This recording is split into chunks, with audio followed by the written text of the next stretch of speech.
Good afternoon to you. 3:34. We're live from our Kingdom Financial Group studio here at 5th and State. We want to welcome back to the microphones here Carl Berry. He is the Executive Director for Community Resources for Independence. I'm so glad that you're here, Carl. Appreciate it very much. Thank you very much for having me back. Thank you, Joel. This issue of taking care of the people that take care of our neighbors, our family members, our friends is hugely important to me, and it should be hugely important to nearly anybody that's hearing our conversation today. The idea of personal assistance services and making sure that we have the workforce we need to do this high touch personal care. Certainly. And that seems to be the rub in this post-pandemic era. Can you describe can you lay out what the issue is that you're dealing with? Certainly. The issue started actually before the pandemic, where we have an aging population in Pennsylvania. There's far more people who are living longer. That's good. There's far more people able to live in their own homes in their own communities due to advances in medical technology. That's good as well. The issue comes in, well, a lot of folks need a helping hand in order to be able to live in their own homes, their own communities. If they don't have that helping hand, of course, they could go to a nursing home or other institutional setting. Nothing wrong with nursing homes. They're appropriate for the right situation. But for people who don't need to be there and don't want to be there, why not provide services in their own home, freeing up the nursing home resources for the people who actually need to be there? But the way the system is set up is that it's almost like it almost penalizes you if you want to stay in your own home. As far as being able to get the people to work for you and what they're able to be reimbursed for pay, right? I mean, certainly. Talk about that. Yeah. Sure. Okay. Well, first and foremost, in Pennsylvania, nursing home placement is an entitlement. In-home services is not an entitlement, meaning that you have to apply for it, and if you are able to get through the waiting list and through the application process, you may be able to receive in-home services. But if somebody was eligible for nursing home placement, they could present themselves to a nursing home, and they would be accepted to a nursing home almost immediately. So, because home care, such as that provided by Community Resources for Independence and many others in the area, is not an entitlement, we are constantly at a battle to fight for funding each year. Just to give you for instance, last year, the budget year we're in now, nursing homes received a 20% rate increase in their funding. And the reason being they're having issues trying to staff, just like many other organizations. The managed care companies that provide care to people with physical disabilities and the elderly under the Community Health Choices program in the budget year we're in received a $928 million increase in their budget line item. It's not their line items only $928 million. That's $928 million extra dollars put into the funding for this year. Unfortunately, not a single penny of that increase made it down to personal assistance service providers and our direct care workers, those people who go in every day to help a consumer. We call them consumers, they're not patients. To help a consumer do everyday activities like get up, get dressed, have a warm meal, wear clean clothes, have dignity. Not a penny of that additional $928 million made it down to providers like CRI and others. Where did it go, Carl? I mean, I actually had that very same question asked of me. I met yesterday with Senator Pat Stefano down in Somerset, Pennsylvania, and that was his very question. Where did it go? And the reasons that we were given why there was a $928 million increase was two things. One, the state said it was for an increased number of people to receive services. Wonderful, great, but if you can't afford to provide the direct care workers now, it doesn't nobody any good to bring additional folks on to services. The other reason, which was a little odd, was the state said that's the cost to carry. Cost to carry means how much does it cost to provide service in 1 year compared to the previous year. In other words, inflation. Right. Well, to be quite honest with you, the inflation is affecting caregivers and their employers like CRI, because we give raises, we give increases in pay, we keep benefits going. Those all have increasing costs. Wow. So cost to carry, yes, that one kind of stuck a little bit in my craw when I was told, now that's to cover the inflation, and nothing of that came down. So what we're doing at CRI and many other providers across Pennsylvania is, like I mentioned, we're reaching out to our local representatives, local senators, to ask for support in this budget year. Okay. You were mentioning that workforce is tough. What is an average startup in this field? If you're brand new to this field as a personal care assistant, how competitive is that wage? Let's say compared to a retail wage or even. Well, that's an interesting point that you bring up. Recently, the AARP, American Association of Retired Persons, released a study called the State Scorecard, where they looked at a number of different factors of each state by state to see how the states compare against each other. Yeah. And they said, Pennsylvania, you're doing pretty good. AARP looked at how much does a typical caregiver make, whether that be home care or skilled nursing care or nursing home placement or hospital aides, compared to jobs outside the caregiving field, such as the Sheets, the Walmarts, the plastics companies, places that are drawing from the same labor pool. And AARP's study said, great job, Pennsylvania. In 2021, you were only $2.17 an hour lower than what somebody can make outside of, than what someone can make in a caregiving field. Wow. And when caregivers make, on average across the country, they're making between $20,000 to $30,000 at the top end. A $5,000 raise for $2.17 an hour, that's pretty darn compelling. Yeah. And we hear it all the time. I love my consumer. I love what I do. I just can't afford to keep doing this. Wow. And that's what I'm campaigning to overcome.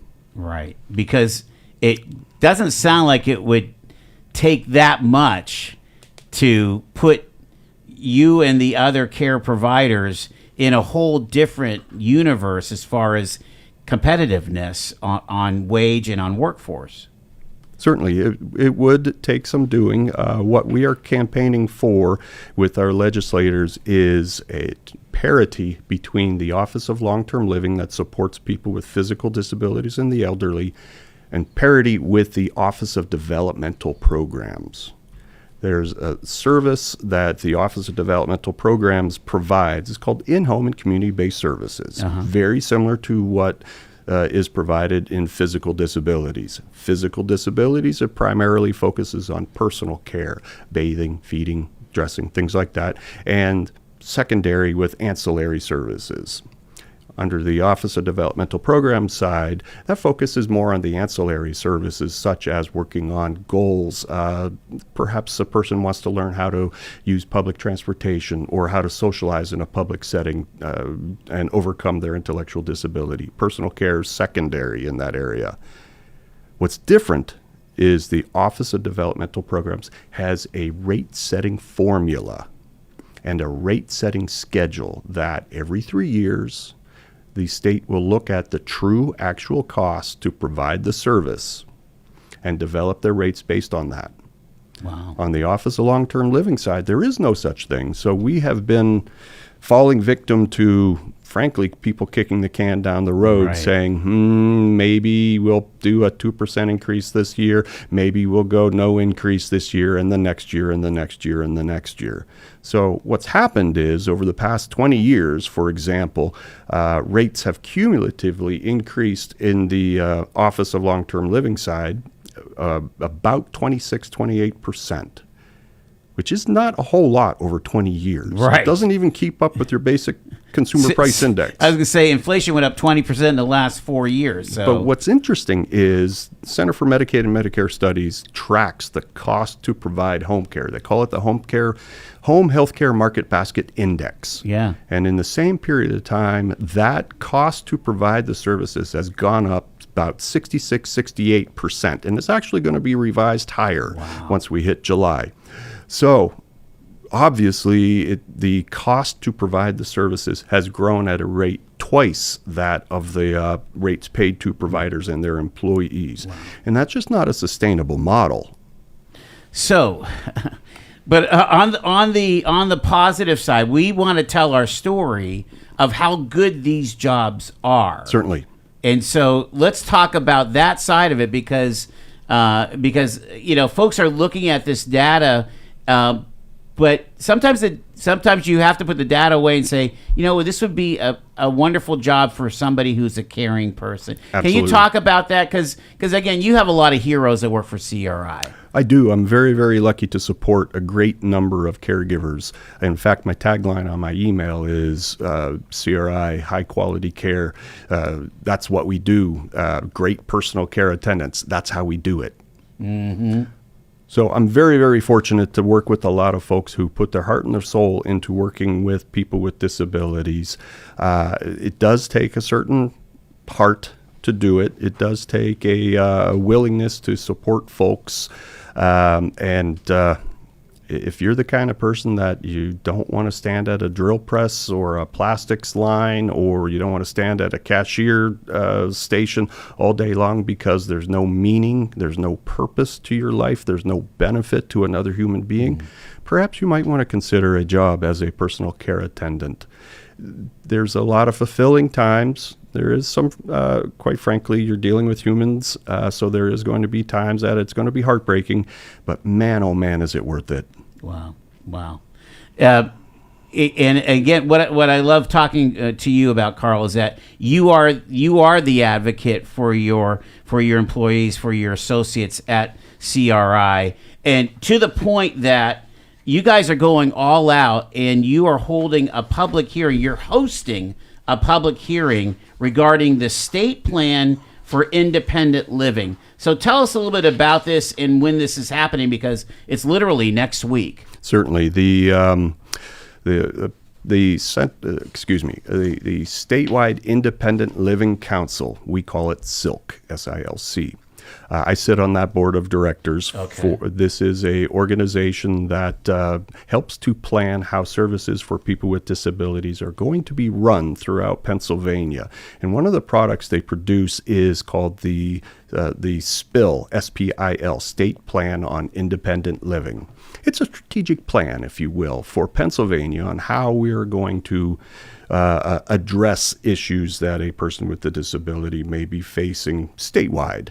What are our initiatives? What are the challenges that we're attempting to face? And I would imagine that it's a feeding mechanism. It's a resource for policymakers and decision makers in Harrisburg, right? I mean, absolutely true. And what I'm very, very excited about this year is many times in the past I've said to folks in Harrisburg, hey, coming up to Northwest Pennsylvania, we'd really like to get some input. And I've been told many times, straight-faced, yeah, we come up to Northwest Pennsylvania all the time. We go to State College. Okay. And so I frankly have been campaigning pretty heavily to have the folks from Harrisburg and the Silk come up to Pennsylvania to listen to folks with disabilities and the elderly in Northwest Pennsylvania about our plan, the statewide independent living plan. Mm-hmm. And that meeting is at Community Resources for Independence, and we are meeting on, let me get my date here. Thursday. Thank you. Thursday, April 25th from 11 a.m. to 2 p.m. Wow. And we're located at 3410 West 12th Street here in Erie, out by the airport. Also, y'all are having the day before a work-ready resource fair at CRI. Again, this is on Wednesday from 12 until 4. Who are you?